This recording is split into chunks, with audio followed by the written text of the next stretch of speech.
Welcome to the Cooldown Room with your host, Skye Upshall, an F1 podcast where we talk all things Formula.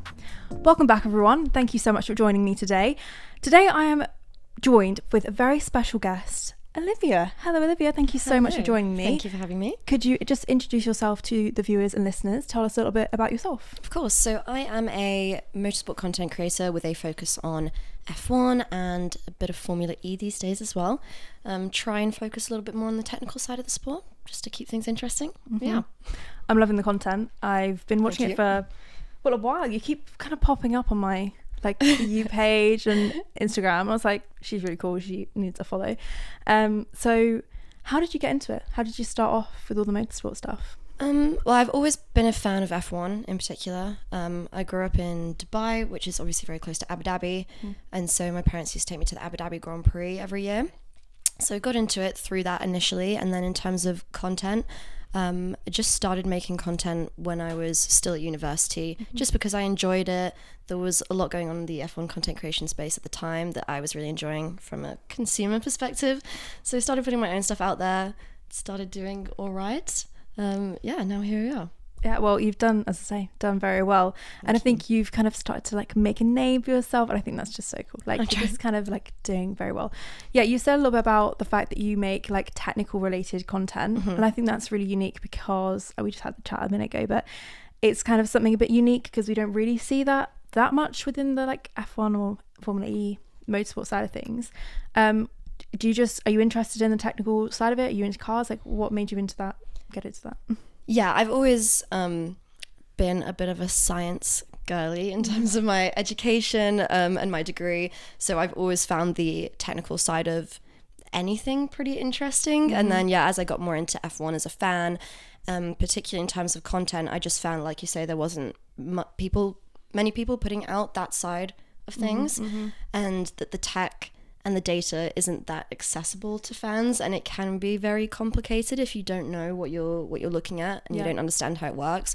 So I just really enjoy making that information more accessible to people. It really makes me happy when you get comments like, oh, that's so interesting, I didn't understand that, you made me understand this so much better. Then that's really rewarding. No, definitely, I agree, because as you say, not many people necessarily are aware of all that information. It's quite hard to get, and I mean, when the FIA have written it, it's not very easy to understand. No. So having it kind of all written out, said nice and simply, I think that's really good. And it engages people a bit more into the sport that they're loving and obsessing over and watching, like we all are, of course. So you have just come back from it sounds like a very exciting weekend in Miami. Yes. Please, you're at the Miami Grand Prix. Tell me a bit about your experience there. It was pretty incredible. I know that people have mixed opinions on the Miami Grand Prix. Yeah.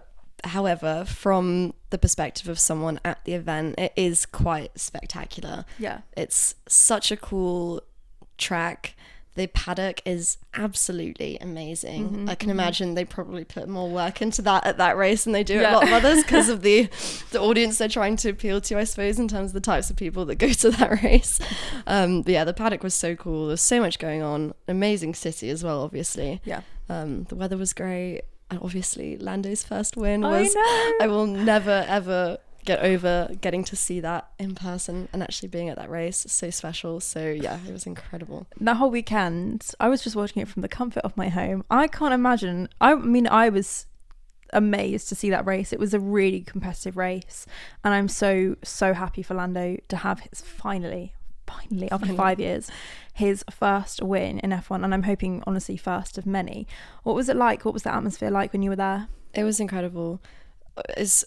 People didn't really believe that it was going to happen at first. I think it was quite similar for any of the people watching at home, that everyone was trying really hard not to convince themselves that Lando was going to win. Yeah, no, exactly. They didn't want to don't talk about it.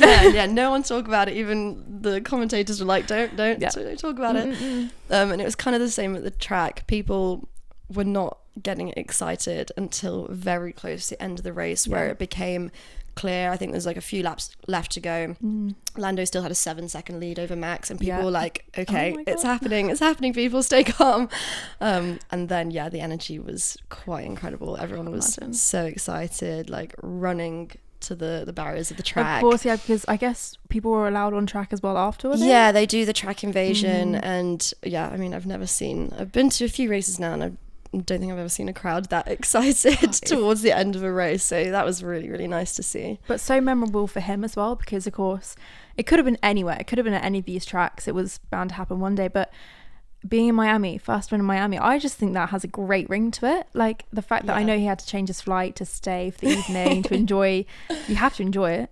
I just think that's a really cool place to absolutely have it. I don't know if you saw the interview that he did after the race where Zach came up to him and said, yeah, don't worry, we've moved your flight back.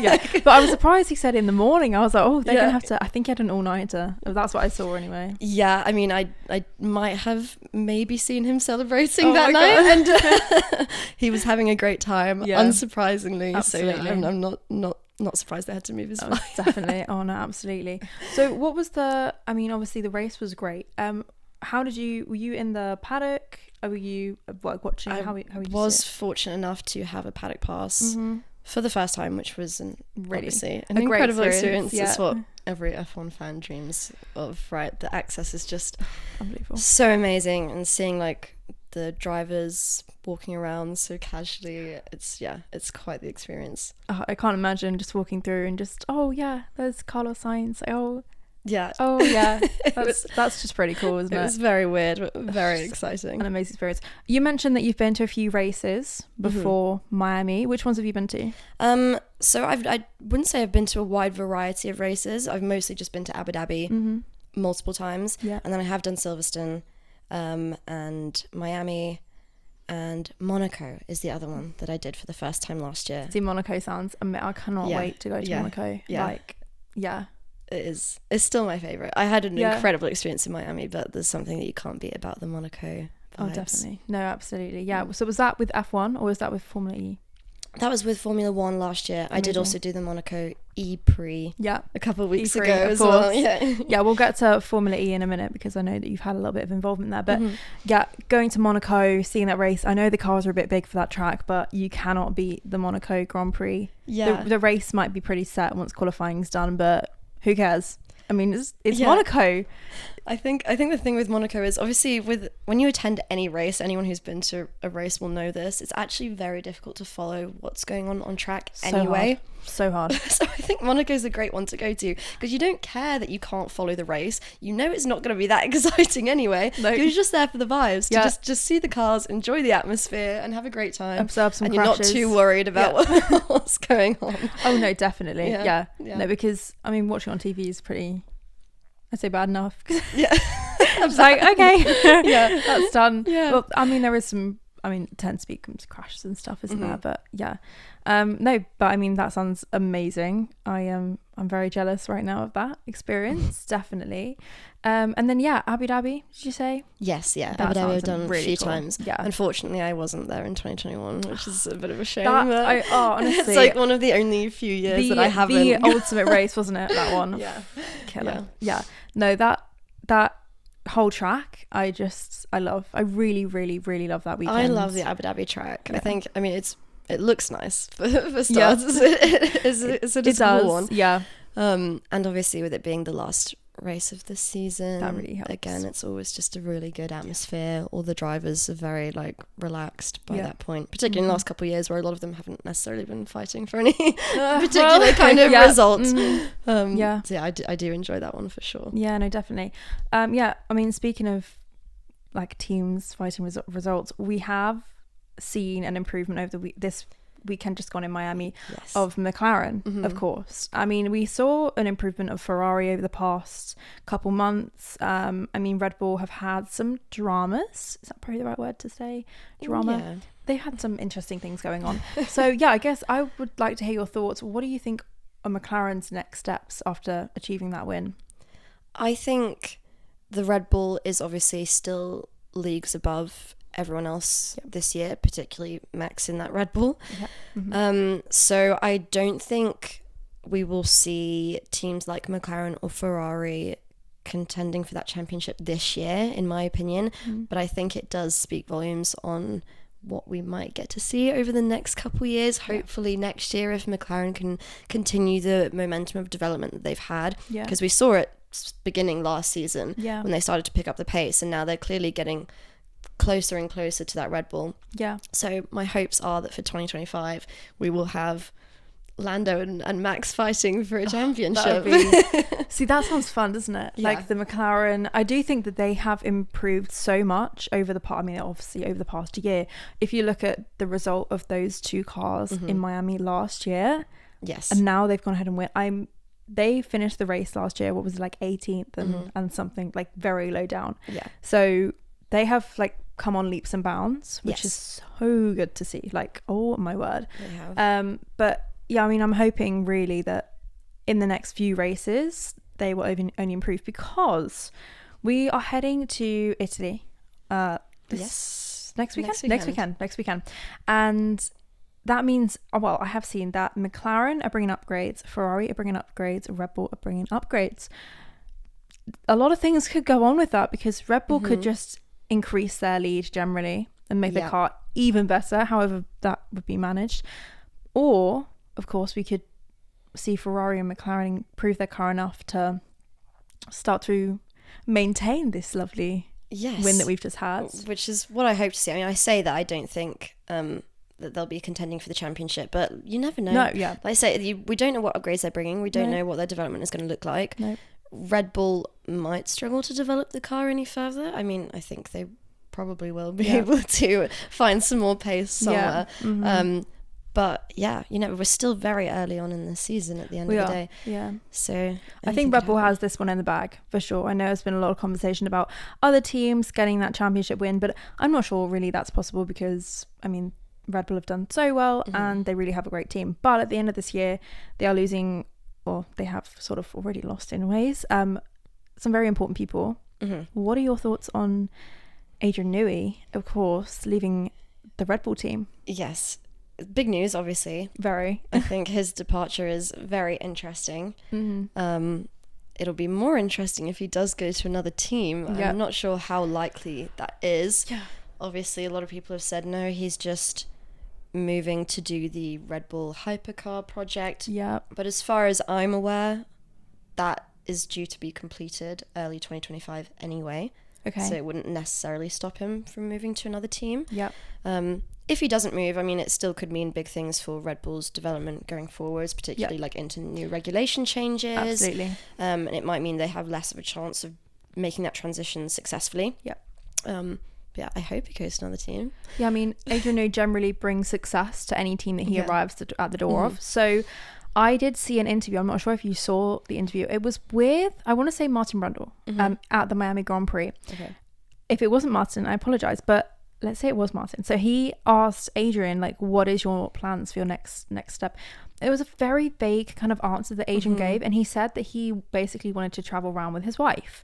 But he didn't ever say that he was kind of like leaving. It was weird. It was kind of like a 50-50. It was like he was confirming he was going to another team without ever saying he was going to another team. It was weird. Well, yeah, because he hasn't. I feel like if he had very clear plans to not go to another team, I feel like he would have stated very clearly, I am retiring from Formula One. Exactly. And he hasn't done that. No. So fingers crossed. I mean, I really hope he goes to Ferrari. Yeah, okay. Only because I think then the combination of Lewis and Adrian at Ferrari will be super exciting and will definitely mean that they can hopefully compete with Red Bull going forward.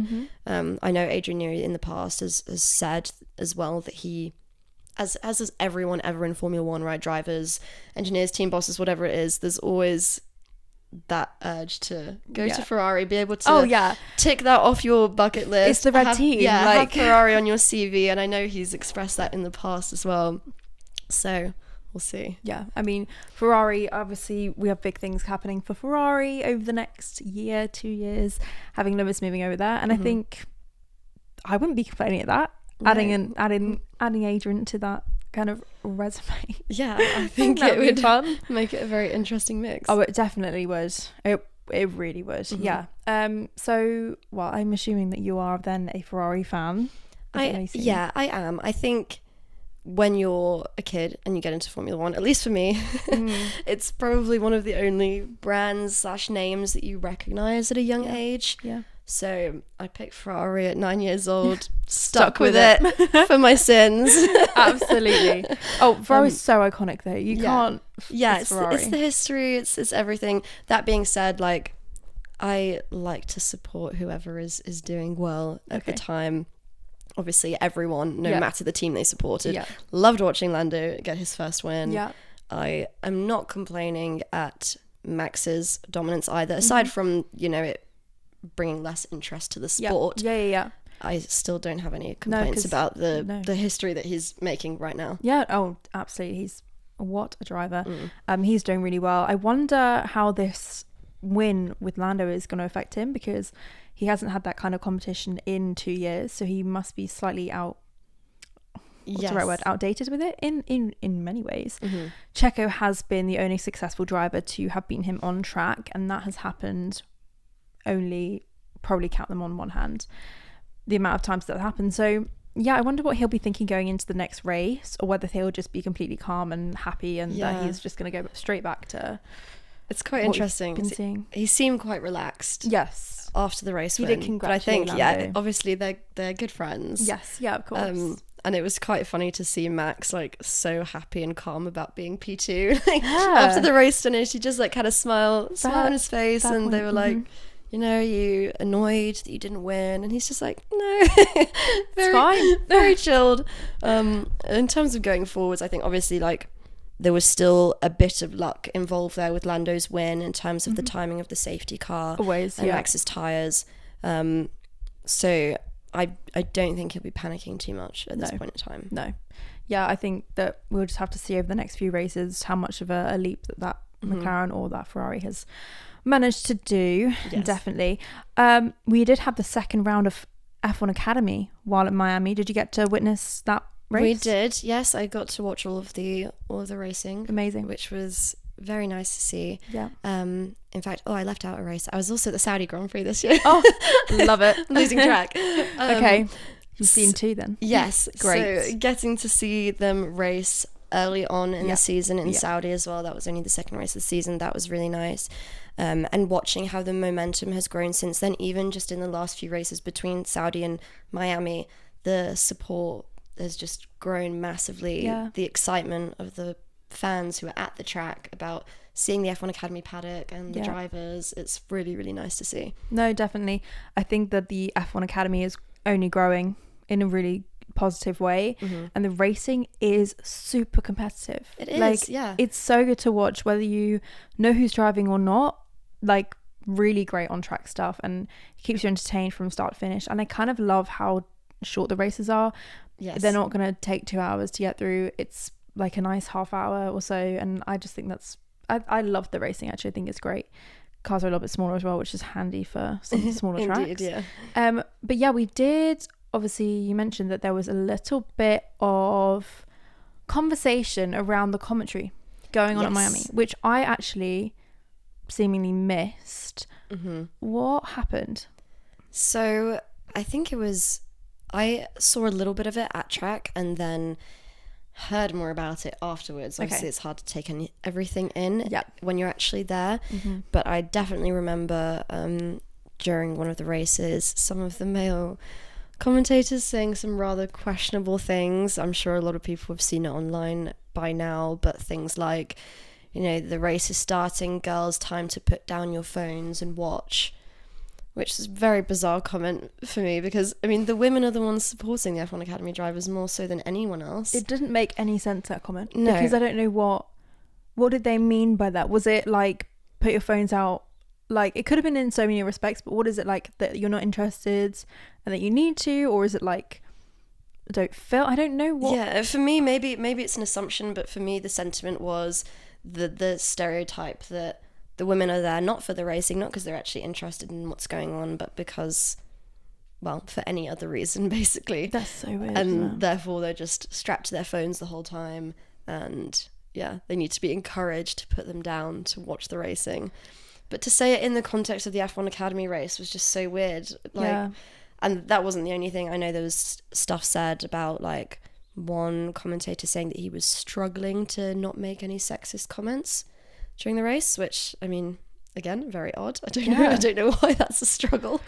What kind of comment was he about to say? Because I mean, you shouldn't be saying any sexist comments. Yeah, what are you having to in stop any respect, yourself whether from it's saying? F1 Academy or any commentary based, I don't know, line of work at all. Like, what was he about to say? Yeah, and then there was other comments. I know there was frequent comments on Abby Pulling's appearance, saying that she looked 12 years old and that she didn't look her age, and you know, nothing necessarily malicious, but still just weird to be commenting on it at all. Like, we don't really make the same remarks about F1 drivers.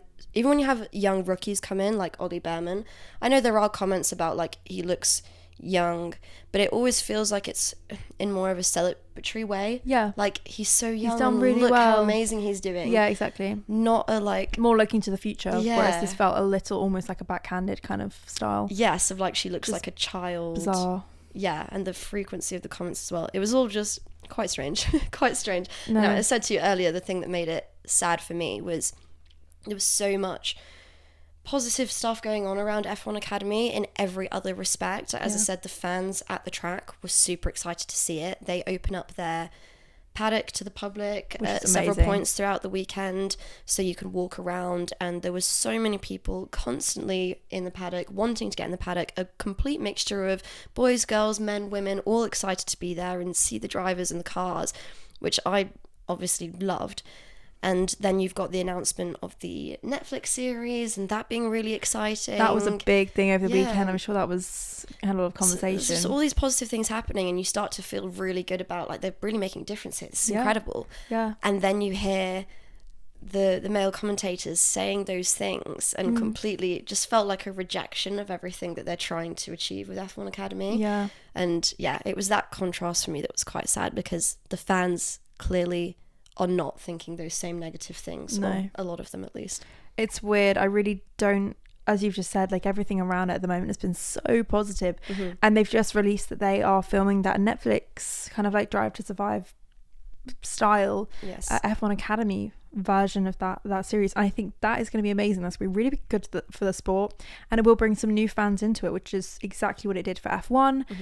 Having the Netflix teams following them around, all the interviews, you'll get to understand a bit more of that with the drivers, because those girls are truly inspirational. They are great drivers. Yes. And honestly, I'm honoured to be able to watch them race at the moment, because they're kind of making history, just like Susie Wolff is, and all of the women and men at the F1 Academy races and teams and stuff. But I think it's really unfortunate that those comments had to happen. I know we had a little chat before this, I don't see a woman making that kind of comment, so I really don't know where it would have come from. Like, I'm not sure a woman would say, I'm finding it really hard to not say a sexist comment. I think that's just a weird thing to say. I mean, someone might. To think that's an acceptable thing to say on broadcast as well. That's what gets me, is like, thinking those things in private is one thing, but being so comfortable with that and saying it for hundreds of thousands of people to see, that's what makes it even weirder to me. It's like, why do you think that's okay? Think what you want, but that is bizarre. The races, actually, the F1 this weekend for the F1 Academy were super great. We've said this. I'm looking forward to the next race, although I've forgotten where it is. I can't remember. Anyway, I'm sure it'll be great wherever and whenever it is. But yeah, unfortunate that all had to happen, but we move. I wonder what is going to happen to the... they'll have their own little conversations within the... I'm sure it sounds like a lot of people within F1, particularly the women within F1, have been quite open about not being too happy about the comments that were made, so I'm sure, well, fingers crossed, we don't hear the same things at the next race. Hopefully. I'm really hoping. So you have had some involvement within Formula E as well, and I think that's amazing, because Formula E it's almost like in a similar base to like F1 Academy at the moment. It's a growing sport, which is having a lot more eyes on it, which means there's a lot of new people involved, and everyone's kind of getting to know everything. No one really knows what's going on, because it's all new. How has your experience been with F1? Because I know you've been doing a little bit of work with them and making some more content with them. How has that all been? Really exciting. I love being part of, like you say, a growing sport. For me, that's what makes it so much fun. I know people have their things to say about Formula E, things that they maybe don't like, but for me, that's all it's all a part of the process, the development process and the growth process, and they're not going to be perfect right off the bat. They're still, well, they're on their 10th season, which in the history of motorsport is still very, very new. And they've just unveiled their new car for the next 2 seasons, which is very impressive. I mean, the acceleration is a whole second faster than the current F1 car, which is crazy. I couldn't imagine what the drivers would feel at that moment of the start line.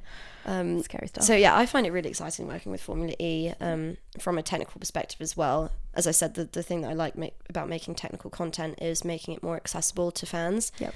And I think you are always going to struggle to enjoy any motorsport series if you don't understand enough about how it works, because it relies on that element quite a lot. Definitely. So I really love bringing that to the fans with Formula E and explaining how that new technology works, because it is also brand new and it can be quite tricky to understand. So yeah, I really enjoy that side of things. No, and I'm really impressed with the content, honestly, because I know that you've attended a couple races with them, and we'll talk to that, about that in a second. But yeah, you mentioned that they're on their 10th season, and I think many people aren't aware of just how long, actually, I mean, it's sort of 10 years, just how long the FE has been going on for, because it does feel super new, and it is an evolving sport. Yes. And the cars are only improving, as you say, acceleration are 1 whole second quicker. That's unbelievable. I can't believe that. And yeah, I can't imagine what the drivers would feel. Insane. But the driving and the racing is really, really great as well. So I've seen in the recent races. But yeah, so you got to attend, I know you got to attend the Monaco E Prix. Yes. How was that experience? So cool. I mean, as I said, like, I just love being in Monaco for whatever reason. For the racing, like, it's always such an incredible experience. And being there for the Formula E, even more so, because the cars, because of their smaller size, they do really thrive on those narrower street circuits, and they do race on mostly street circuits for that reason.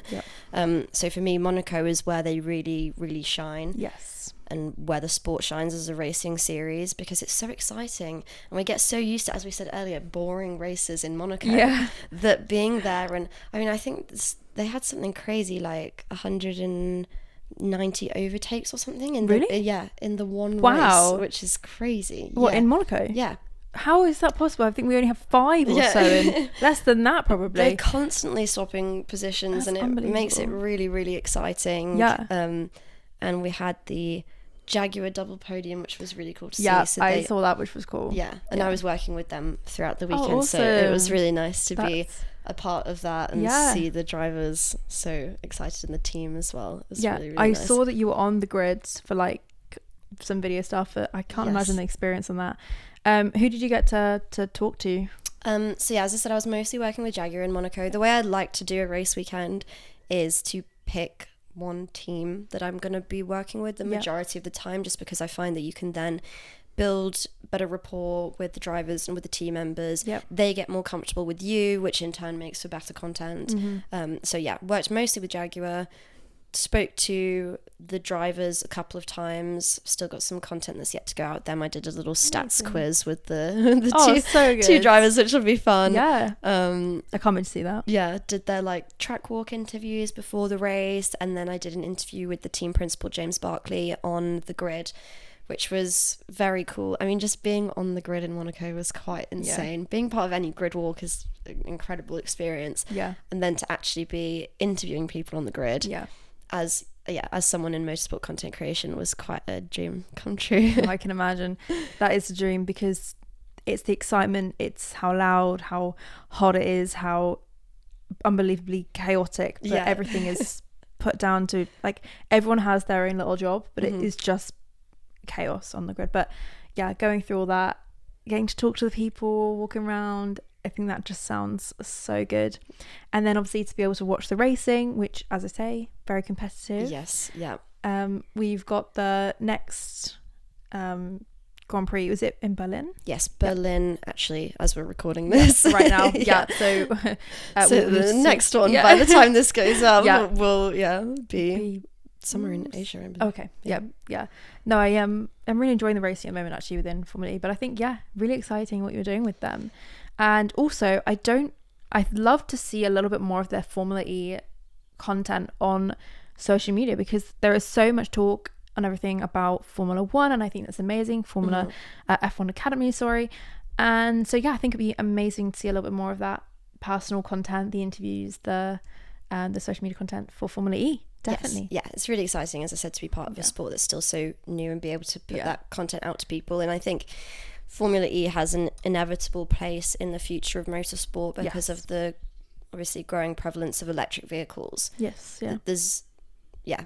It's almost inevitable that it's going to become more and more important as a racing series, in the same way that Formula One for many years was part of the development of road cars. You know, at the height of car technology in general, that was then filtered down onto the roads, and it's the same thing with Formula E. They now get to be that for electric vehicles, which are obviously it's growing important. in popularity so quickly.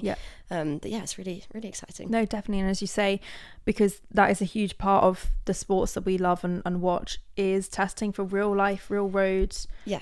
Cars manufacturers, they're constantly looking at the data. The F1 cars and the Formula E cars, they're constantly trying new, innovative, brand new ideas to try and improve their car, but also, you know, car manufacturers on the road can take those too, which I love. I think that's awesome. Jaguar have announced as an actual car manufacturer that they're going all electric from 2025, which I think is kind of crazy. That's very soon, considering they're a very high-end luxury supercar manufacturer. 2025.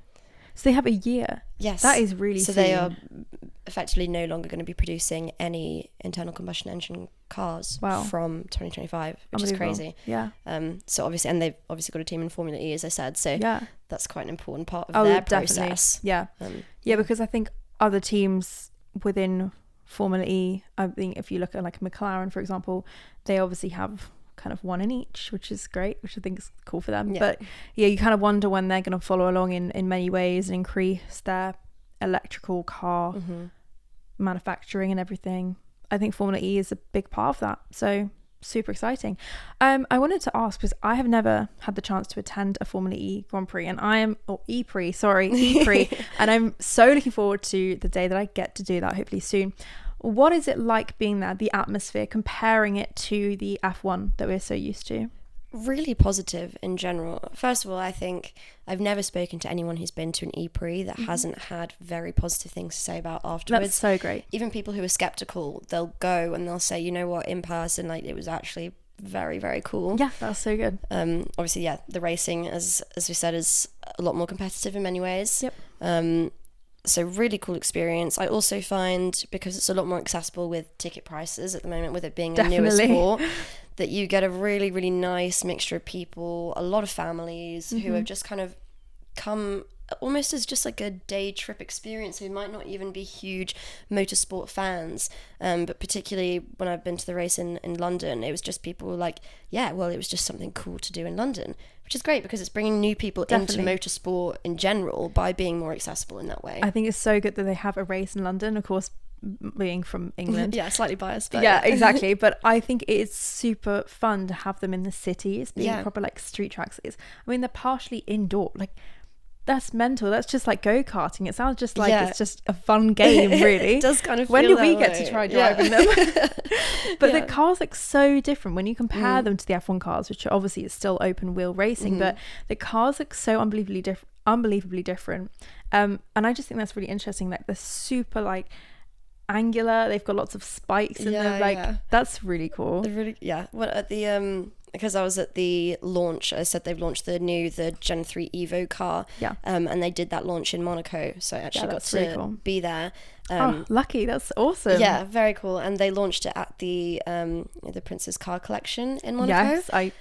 So what was really fun to see was the Formula E car literally stood right next to an F1 car. So you had Charles Leclerc's Ferrari, and then right next to the Formula E car, so you could really see the differences. So seeing it next to each other, next to one another, what is the biggest difference with the look of them? The most prominent thing for me is the size. You realise, I know obviously we said they're a lot smaller, but it's hard to grasp for anyone who hasn't stood next to an F1 car. Yeah. It's hard to grasp how big they are. Oh my god, they are so huge. Big. And the difference between even just Formula 2 and Formula 1. Yes. The Formula 1 cars, the Formula 2 cars are big enough. The F1 cars are they are massive, and obviously particularly the newer ones. Yeah. So seeing it next to a Formula E car and seeing how much smaller the Formula E cars were, really made it quite clear why you do have closer racing and more overtaking in Formula E. What are we thinking? Like, are they closer to like F3 or F4? Like maybe slightly bigger than F4, maybe F3. Yeah, in terms of size, I reckon more closer to like F3, F2 kind of level. Obviously, the cars themselves look very different, and yes, definitely, they're probably more powerful than way faster in so many ways. But, gosh, no, I think it's just really, really great to see more sports like that coming out. Definitely. I'm loving watching it. Honestly, it's so good, and it's being fully televised now. Finally, yes, that's great. That's really good to see.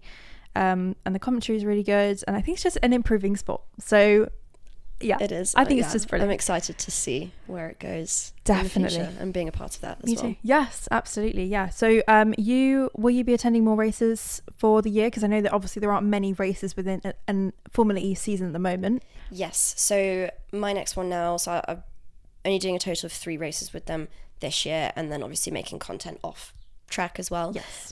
So I did Saudi with them, Monaco a couple of weeks ago, and then my next one now will be London. Great. So yeah, nice that's home a race. Great race. Easy to get Hope to see you there. Yeah. Yeah, that's that'll be a great race in London too, just down the road from you, which would be brilliant. Yeah. So obviously, speaking of Formula E, what is coming up for you within Formula 1 as well? Are you attending any more races this year? I am. Yes. So my next Formula 1 race is actually Monaco again. Wonderful. Which is very exciting. Yep. And then after that, what have we got? Probably Silverstone. Yeah. I've got nothing necessarily lined up yet, but I just hopefully I'm so close that I'll find a way. Yeah. And then Abu Dhabi I will be going to again at the end of the season. So you've got a super busy year coming up. That's gonna be great. It's really, this is my first season actually attending, like between Formula E and Formula 1, attending quite a lot of races, and it's very exciting, which is great. It's a good feeling. A lot of traveling. How are you dealing with it? Oh my god, it's tiring. It really is tiring, and that sounds so dramatic because I'm not even doing that many races, but like it really makes it very clear how difficult it must be for the people who are working every single race, whether you're a driver or part of the commentary team who's there at every single one. My god, it's exhausting. I came back from Miami, and that was off the back of 2 consecutive race weekends because I had Monaco Formula E and then Miami Formula 1. I was exhausted after 2 consecutive weekends. I was dead. And I was like, gosh, I don't know how I'm going to have to learn how to do it if I do want to deal with it in the sport full time, but it is difficult. I've seen all the hacks that all of the drivers, they like wear sunglasses at different times of the day to like help them get into like time zones and recover quicker and those sort of things. There's definitely signs in there. You just start like taking examples. That makes sense. But there's so much airtime that comes with the Formula 1, the Formula E, like constantly boarding and going through checking onto a plane, of course, which is tiring, but at the end of the day, super exciting. And super exciting. I still wouldn't busy. change it for anything. Definitely. As exhausting as it is, I'm kind of like, well, the alternative is, sitting in an office. Exactly. So I'll take the exhaustion. Definitely. If it means going to races. How much fun is being on a plane though? Like, I love it. No, I do kind of enjoy travel in a funny way. Like there's something about it that's quite exciting, even though it is tiring. And the longer flights, especially like the flight to Miami was 10 hours. Yes, which is long. Not quite. I think Australia would probably be the longest one to do on the calendar. Definitely, yeah. So that gets a lot, but then you just sleep for most of it. It's fine. And you can just watch like shows and stuff, and I get excited about like just pre-downloading all of my Netflix shows in advance, and then I'm like, I can just binge the whole series. This is completely diverting off of F1 in one flight. But I mean, it's like when I'm going on holiday on Thursday, right, just for a break away, and have you watched Bridgerton, the series? Yes. So the series comes out the next season. So excited. I'm so excited. The day that I fly out, but it comes out half an hour once my flight has left. Yeah, it's so annoying because I've also been constantly checking the release date because I was hoping that I'd be able to use it on my flight back from Miami, but no, exactly. So it would be so sad. I'll be just up in the air, and next thing you know, I would have been able to watch it. I'm so sad. I'm hoping that the flight is delayed by half an hour, honestly, just so I can quickly download it. I don't blame you at all. Because I think there's going to be like 5 episodes and I don't have time to download all those. No, I think... Pay for Wi-Fi. Yeah.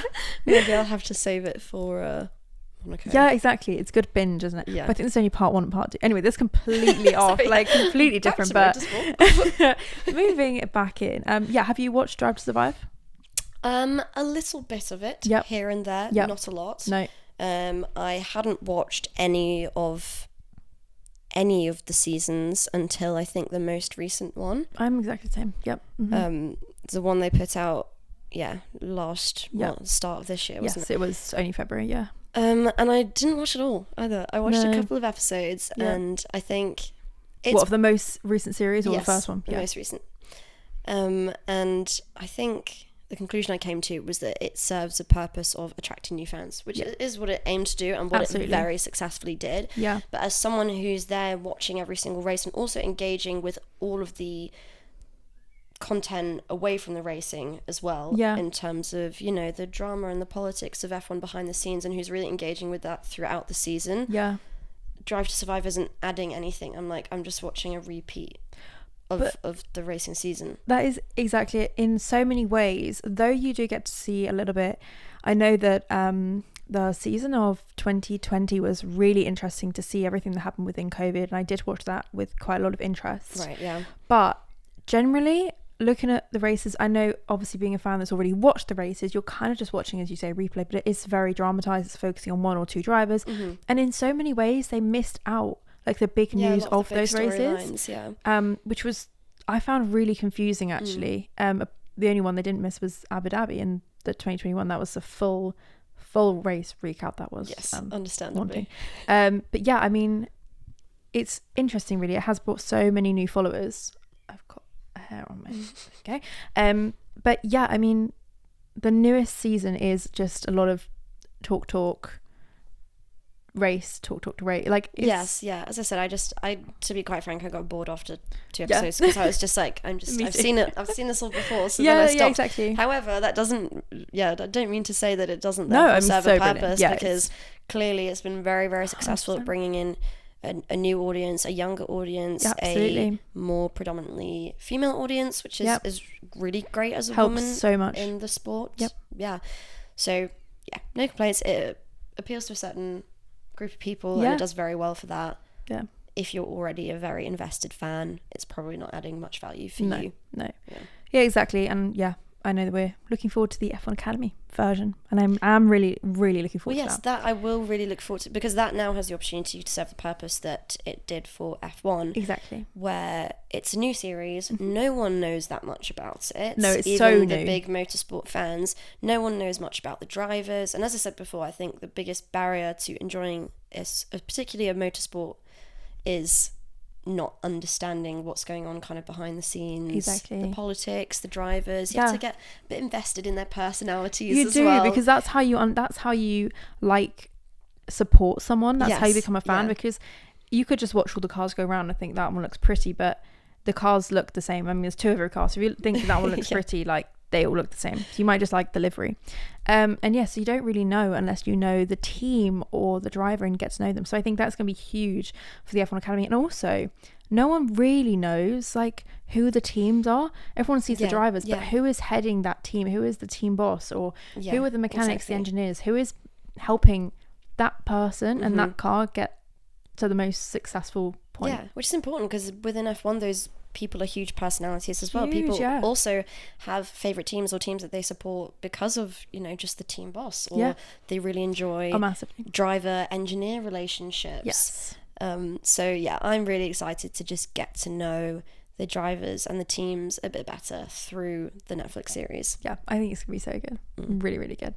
So a few like questions I had, like a bit more of like a fun thing. So we kind of were aware that you definitely love Ferrari, and that's amazing. Do you like favor or have any favorite driver within F1? Because of my support for Ferrari, for me it's just kind of whoever's doing best for Ferrari at that point in time. Charles Leclerc's therefore been my favorite for a few years, although performance wise Carlos has actually been doing slightly better recently this year. Definitely. So yeah, that's kind of the way with that. However, there are also other drivers that I do have soft spots for. Yeah. Lewis is one of them, just because of the British connection. Of course. And also just like he's obviously such an icon and such a legend within the sport. Yes, yeah, totally. I do also like Max as well. Yeah, you can. So you can like both Max and Lewis. Definitely, you can. It's definitely like possible. A stereotype. Is like hate Max, love Lewis. Hate Lewis, love Max. Well, yeah, because I think a lot of people think if you love Lewis, therefore the 2021 result must have made you hate Max.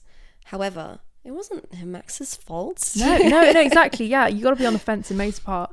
Yeah. Yes. It was haunting being an English, like a British fan that weekend, but looking back, it was such a great race. Yeah. If it was anyone else, it would have been like, oh, best race ever. But no, there was so much like. I think it was quite haunting as a motorsport fan in general. I think a lot of people, even maybe not, I think Max fans were probably pretty happy overall. Very happy, yeah. However, I think even most of those fans could agree retrospectively that, based on the rules, the wrong decision was made. Definitely 100%. Whether you were happy about the result or not. Yeah, I'd be confused if you didn't think that. Yeah, because, that is exactly. Yeah. But I do love Max. Great, I think he also is quite like a misunderstood character. Definitely. I think he's a really nice guy for the I most agree. part. And I love seeing him in the paddock with like Kelly and Penelope too. I just love that. I think it says a lot what a good relationship he has with all the other drivers that people love, right? Like he has definitely. Such a good friendship with people like Lando, people like Charles. And they only really have good words to say about him, which is amazing. So I like him as well. Definitely. Amazing. That's so good. When did you like properly get into F1 to watching every race? I would say in like slightly more recent years. Obviously when you're a kid you can enjoy it with your family, but you don't really know all that much of what's going on. So watching the race, you can't be super invested. No. So I'd say I probably got, to be honest, 2021, like the start of 2021 was the great season to start off with. Yeah, with the first season where I actually watched every single race, qualifying, practice session, where I was like super invested. Such a good season. Yeah, for obvious reasons. Yeah. Before that, I watched quite a lot of it as well. Yeah, amazing. But yeah, that was like the first. I think, to be honest, because I've always watched F1 my whole entire life, and I've said this time again, but the races of both 2020 but 2021 just made me love the sport all over again. Like it just that was such a... I'm looking forward to another year like that. I cannot wait.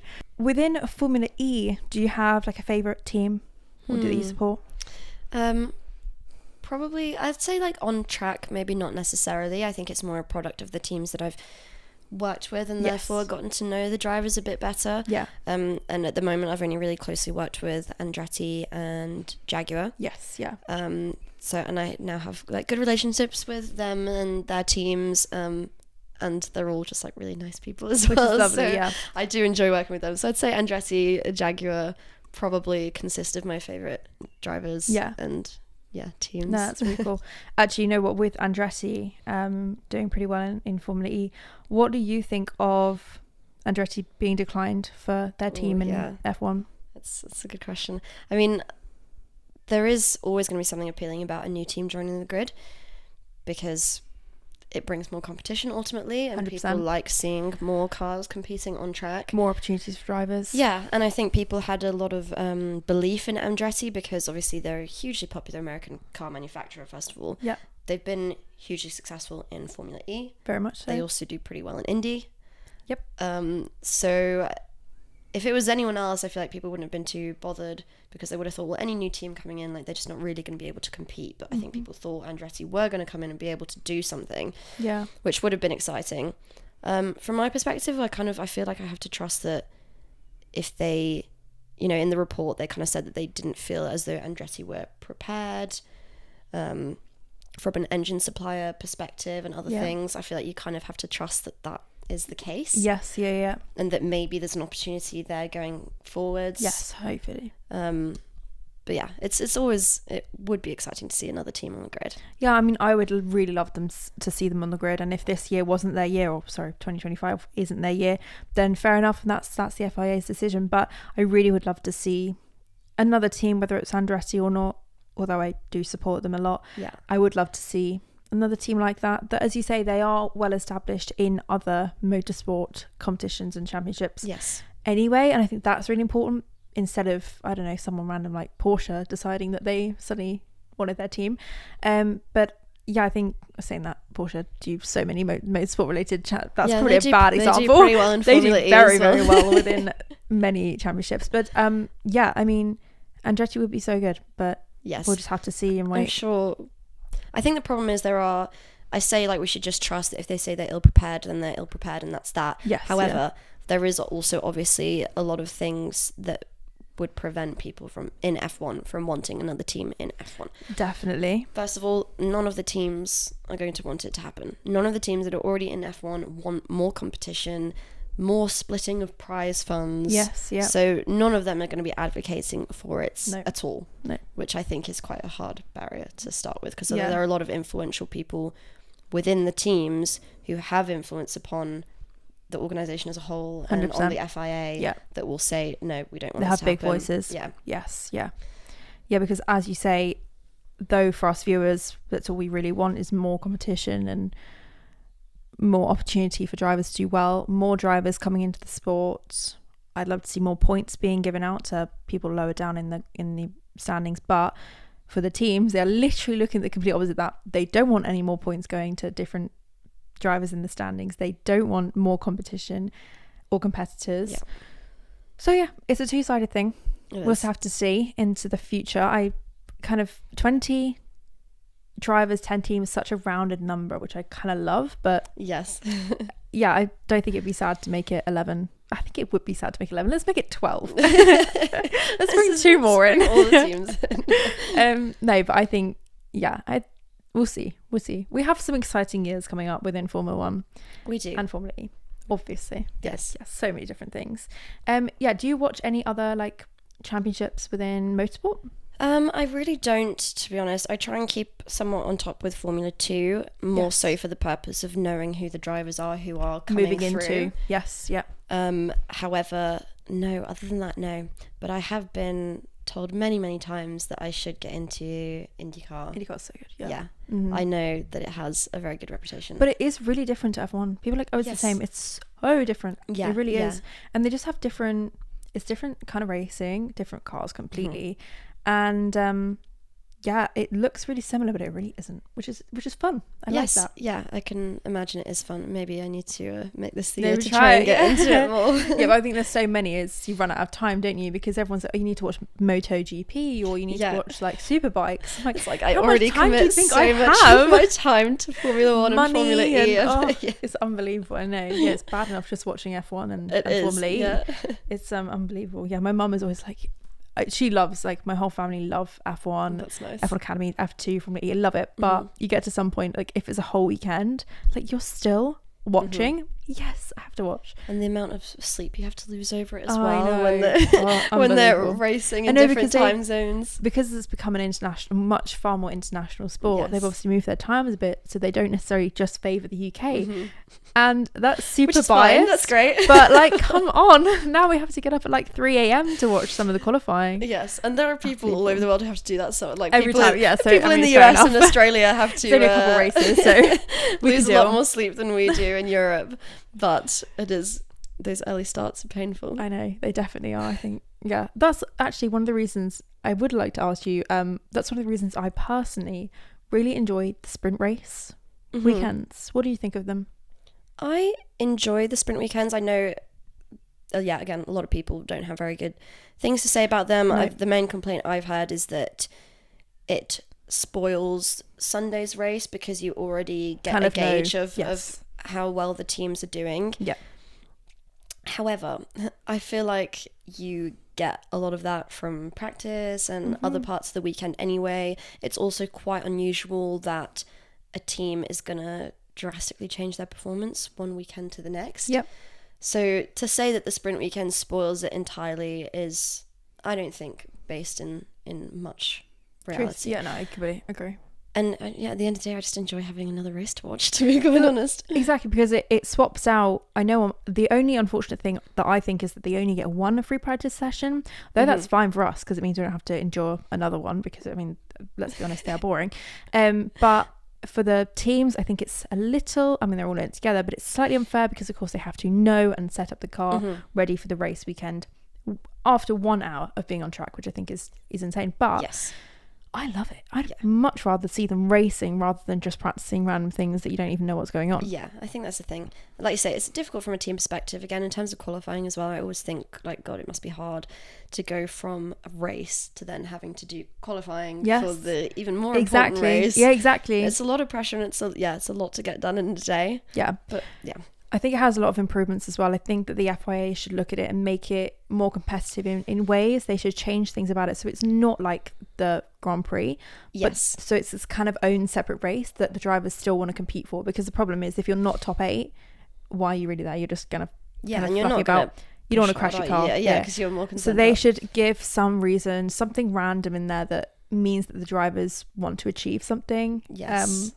There are so many options, but they need to think wisely about that, obviously. Yeah.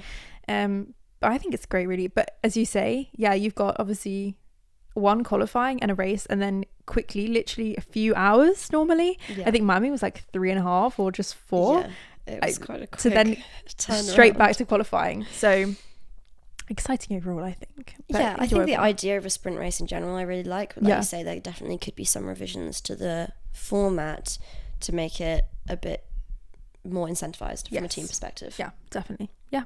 Well, I'm glad we agree on that one. No, but thank you so much for having some time and spending some time on my podcast. It's been a pleasure. Thank you for I've really enjoyed having you on here. For all the viewers, could you please just shout out your own, just brag about yourself a second, shout out your own tag handles for social media quick. Yep, so I am at the Olivia Hartley on Instagram and TikTok. Both those platforms are where I primarily put out content. That's me. Amazing. Perfect. Well, yeah, thank you again. And I hope to have you on here again soon. Yes, definitely. Thank you. Bye. Bye-bye.